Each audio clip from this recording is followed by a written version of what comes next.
Fala pessoal, eu sou Taina Fiore, jornalista esportiva. E em clima de pré-temporada de Champions e também próxima Copa América e Copa do Mundo Feminina, bati um papo exclusivo com a Andressa Alves. E vocês acompanham ele agora. Primeiro é um prazer estar aqui falando com você. Muito obrigada por ter topado esse papo. Queria te parabenizar novamente. Sempre te dei parabéns no evento da Nike, mas para deixar oficial agora, queria te parabenizar novamente pela vaga na próxima Champions League feminina. E eu queria saber como que é para você conseguir esse feito junto com a Roma. Você já tinha ido para a Champions junto com o Barcelona, mas qual que é o sentimento de estar agora indo junto com a Roma? Acho que é incrível, né? Porque eu fui com o Barcelona, a gente chegou na final, acabou perdendo para o Lyon. E essa temporada a Roma não era favorita, porque a Juve é favorita no campeonato italiano, mas a gente sabia que tinha uma grande equipe e que se a gente fizesse tudo certinho, a gente ia conseguir essa vaga para a Champions. E para o clube foi histórico. O clube só tem 4 anos, e em 4 anos a gente já foi campeão da Copa, já foi para a Champions. Então a gente está muito feliz.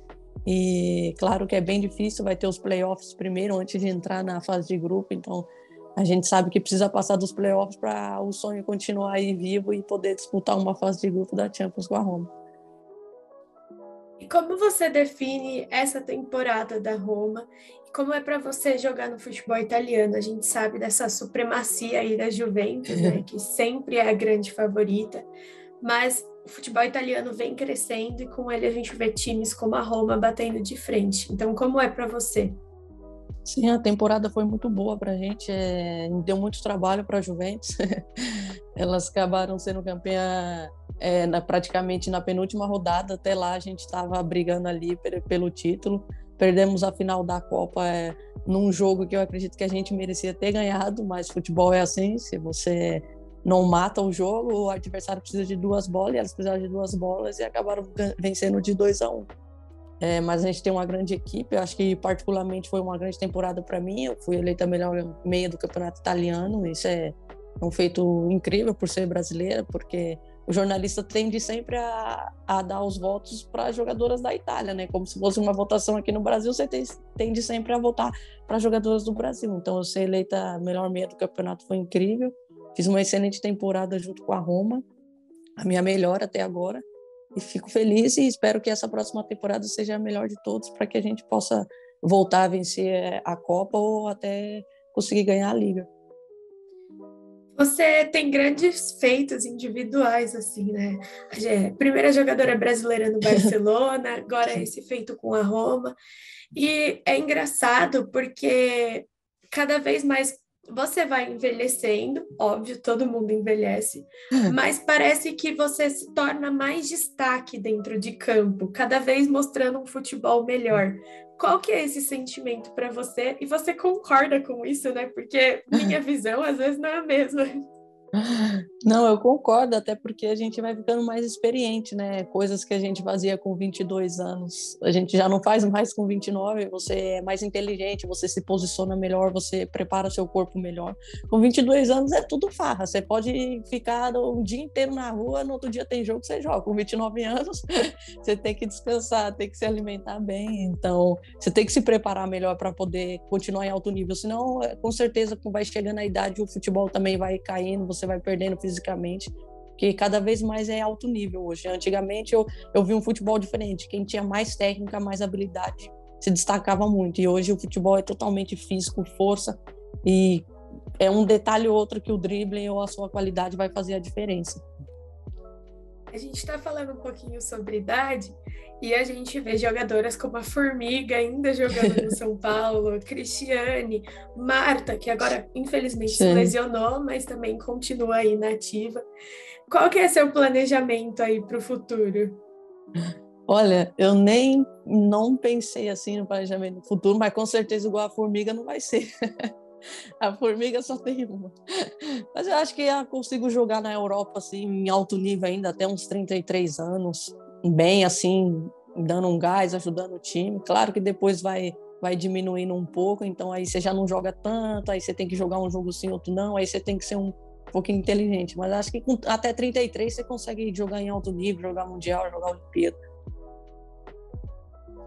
Ótimo, esperamos muito tempo ainda de André Santos, por favor.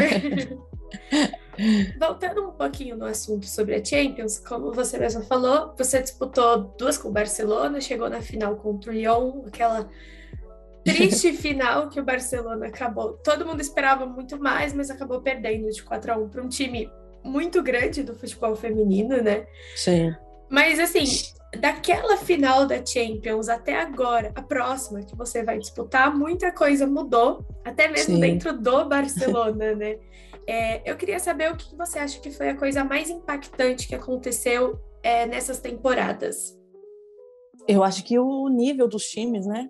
Além da mudança do Barça, quando eu estava lá, quando a gente perdeu a final, o Leão era muito favorito, né? Então a gente tentou fazer um jogo do nosso jeito, jogar como o Barcelona, tentar ali algum gol, alguma coisa para surpreender, mas o Leão estava muito forte naquela época e a gente sabia que eram as favoritas. E na Champions que o Barça ganhou, o Barça foi muito superior, né? Foi muito acima, ele foi o que o Lyon foi. E nessa Champions de agora foi uma disputa assim incrível. Os times estão cada vez mais fortes, está cada vez mais difícil de chegar na final.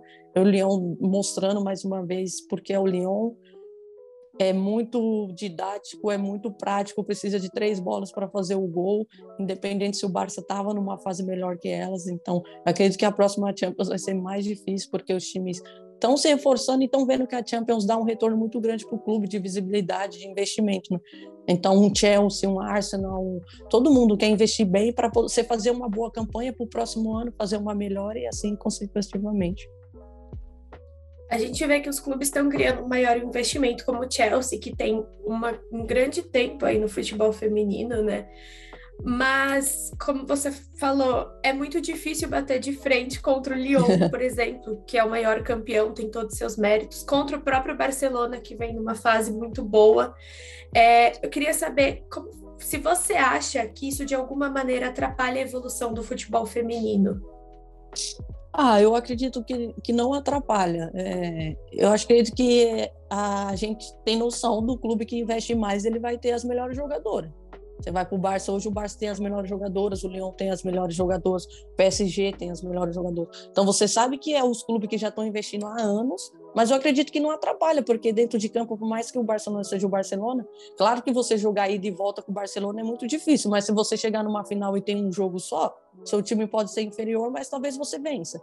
Então tem tudo isso. Eu acho que o campeonato tem que ser forte, os times têm que ser fortes para que os outros times falem, caramba, com esse time que a gente tem não dá, a gente tem que investir mais e dessa forma o campeonato vai ficando mais competitivo, mais competitivo. Eu acredito que essa próxima Champions vai ser bem competitiva. Concordo com você. Falando um pouquinho sobre Barça, você carrega aí na história, né? Ficou marcada nas paredes, ser a primeira brasileira no time. Como que é esse sentimento para você? O que significa? É incrível, né? Eu acredito que a gente levar o nome do Brasil para fora, eu poder jogar num clube de camisa como é o Barcelona, jogar 3 temporadas, fazer história, vencer títulos. Acho que trouxe uma visibilidade para o futebol brasileiro muito boa, tanto que depois a Fabi Simões foi para lá, a Gil estava lá, pode ser que outra brasileira possa ir para lá, então isso é muito legal. Você faz um trabalho bom, deixa as portas abertas, o clube fala, não, as brasileiras realmente treinam bem, se dedicam, então isso é importante. Eu fico feliz de ter feito parte da história, meu nome vai estar sempre lá, e futebol é isso, né? Você tem que jogar para fazer história.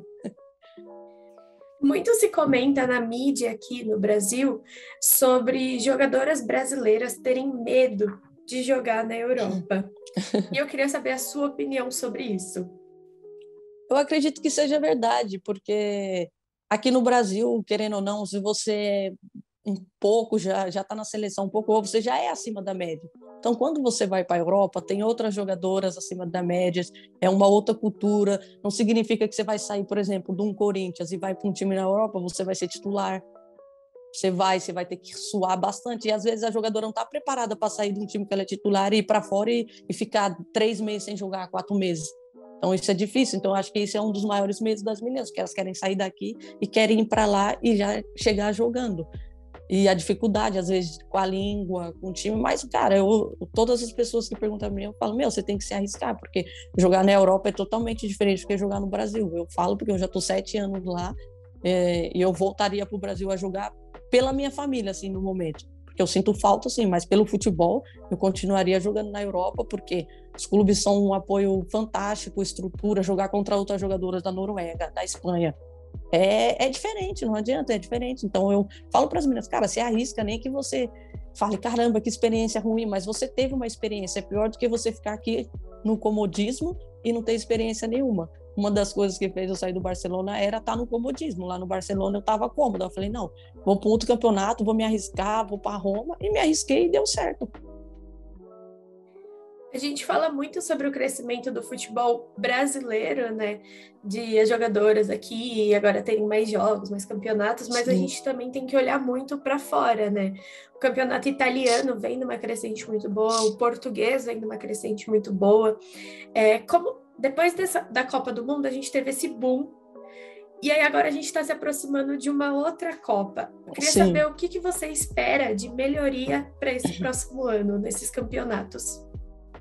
Eu acredito que deve entrar mais investimento, principalmente o Campeonato Brasileiro, que agora está sendo transmitido quase todos os jogos, cada dia um time joga diferente, então, querendo ou não, tem a visibilidade, tem o apoio dos patrocinadores individuais, e com isso o campeonato vai ficando mais forte, você consegue trazer mais jogadoras de nome para sua equipe, e isso vai fortalecendo. E próximo da Copa do Mundo, acredito que o investimento do próximo Brasileirão vai ser muito maior do que o desse ano que tem a Copa América. Mas, então, falando um pouquinho sobre seleção brasileira, a gente está vendo que agora ela está passando por uma reformulação, uma mudança, com a Pia depois dos Jogos Olímpicos. Sim. E eu queria saber a sua opinião sobre o que você está achando sobre essa renovação, sobre essas atletas mais jovens e essa mudança de estilo de jogo também. Eu sou a favor, claro, da renovação. Tem jogadoras que estão vindo muito bem, jogadoras até da sub-20 também, e tem que ter essa mescla para as meninas chegarem bem preparadas, né, quando estiver na seleção principal. Mas claro que tem que ter a mescla com as meninas que também já estavam antes, porque são jogadoras experientes. Você vai chegar no Mundial, por exemplo, com jogadora só jovem, a pressão é muito grande. Eu falo porque jogar com a camisa do Brasil a pressão é grande, jogar o Mundial é grande. Você viu como que foi o Mundial aqui no Brasil. Então, você tem que ter as meninas experientes também para ajudar as mais novas a se preparar, a saber como é jogar um Mundial, porque é difícil. E é importante, eu acho que é sempre válido. Todas as seleções mudam, a Alemanha vem com a nova geração, a Espanha também, a Inglaterra. Então, coisas que acontecem no futebol, né? Vai passando de geração a geração. No clube você também tem essa mescla e na seleção você também tem que ter. Até o próprio Estados Unidos, a grande potência mundial, sempre vem passando por essa mudança, né? É normal, né? Porque as jogadoras vão ficando mais velhas e as novas vêm surgindo, então tem que ter, sim, essa mescla, mas com consciência, né? O que eu falei, sabendo o que você está fazendo. Próxima Copa do Mundo chegando, eu queria saber se você espera ter uma oportunidade para se despedir com o estilo aí da seleção brasileira, sua última Copa, provavelmente. Queria saber o que você acha que vem aí. Olha, pelas últimas convocações, acredito que não esteja na Copa, mas, claro, vou continuar trabalhando como eu fiz essa temporada toda na Roma, continuei treinando, fazendo a minha parte. E não é uma coisa que depende de mim, né? É uma coisa que eu sempre falo, eu tenho que fazer o que depende de mim. O que não depende de mim, eu não posso fazer nada. Então, eu estou me preparei para a Copa América, me preparei para esses amistosos. Não fui convocada, faz parte do futebol. A treinadora, ela tem as escolhas dela, ela sabe o que é melhor para a seleção. E tem Copa do Mundo, vou continuar me preparando. Eu tenho aí mais uns meses aí até a Copa do Mundo. Então, vamos continuar trabalhando, vamos ver se de alguma forma ela muda a opinião dela. E se não mudar também, vou estar torcendo para as meninas do mesmo jeito, porque jogar na seleção, você estando lá ou não, você é brasileira, a gente tem que torcer sempre. E aí, a última pergunta, só para a gente finalizar. No seu tempo, quando você iniciou na seleção, Marta, Cristiane, Formiga, Aline Pellegrini, enfim, vocês faziam uma cobrança muito grande em relação ao futebol feminino. A gente viu episódios quando a Emily foi demitida, que muitas atletas falaram que não iam mais jogar com a seleção. Inclusive você. E vocês são atletas que não ficam quietas em relação a essas situações. o que eu acho muito correto, tá? A gente agradece muito, o futebol feminino tem muito a agradecer vocês. Mas hoje em dia, a gente viu que teve esse crescimento, a gente viu que vocês não precisam cobrar tanto, porque vocês têm agora uma torcida que cobra também. Sim. E aí eu queria saber se você acha que é momento para essas atletas jovens que estão chegando na sub-20, indo para a principal, continuarem essa cobrança, ou já é o momento de desfrutar do que elas conquistaram e deixar que as coisas aconteçam normalmente? Olha, eu sou sempre a favor da cobrança. Eu acredito que a gente não tem que ficar satisfeito com as coisas, a gente tem que sempre cobrar mais. Mas essa é uma geração que se passou. Eu não vejo essa geração nova cobrando as coisas como faz eu, como faz a Cristiane, como faz a Formiga. Marta, eu acho bem difícil, não vejo nenhuma jogadora assim com personalidade para você chegar e bater de frente com uma CBF hoje. Não acredito que isso não vai acontecer. Então, eu acho que o que a gente cobrou, a gente está passando, e a nova geração aí, eu não vejo assim, não. Acho que elas vão ficar bem na delas aí, como está sendo, sem cobrar, e o que vir tá bom. Claro que isso é ruim, porque, como eu falei, você tem que sempre cobrar. Sempre tem como melhorar. Na sua vida, na vida pessoal, a gente tem, como pessoa, pode sempre melhorar. O futebol tem que sempre estar melhorando, então a cobrança tem que existir sempre. O agradecimento também, a CBF já fez muitas coisas. Igualar a premiação com a masculina foi fantástico. E é assim, agradecimento mais cobrança, agradecendo e cobrando. É um trabalho de mão dupla, né? Você mostra Sim. que tá errado, você recebe aí uma melhoria e aí você fala, olha, você tem um elogio de volta, né? Não Sim. É só bater, você também não acaricia, vamos dizer assim. Até quando eles fizeram isso, de igualar os bônus com a seleção masculina, a gente falou, agradeceu, falei também, me dei entrevista agradecendo, falando que era um passo muito importante e significava muito para a gente, que era anos que a gente vinha lutando por isso, e que foi uma atitude assim muito legal, e que a gente ia continuar pedindo mais coisas. É isso, Andressa. Muitíssimo obrigada pelo papo. Sensacional estar aqui conversando com você de novo. Foi um prazer. Que você continue fazendo aí 1 milhão de entrevistas. Obrigada.